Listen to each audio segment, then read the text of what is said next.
त्यांची सेवा करावी.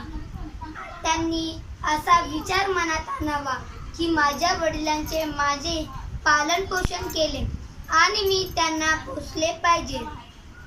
त्यांना जी कर्तव्य करावी लागतील आता मी केले पाहिजे. माझ्या कुळाची परंपरा मी चालवली पाहिजे आणि त्या परंपरेला जुळेल अशी योग्यता मी माझ्या अंगी आणली पाहिजे.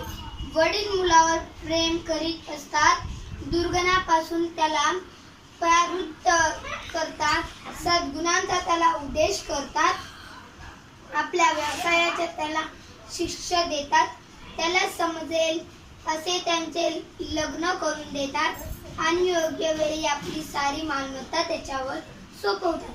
शिष्यासाठी विनय. शिष्याने पुढील प्रमाणे आपल्या गुरुजीची सेवा करावी. ते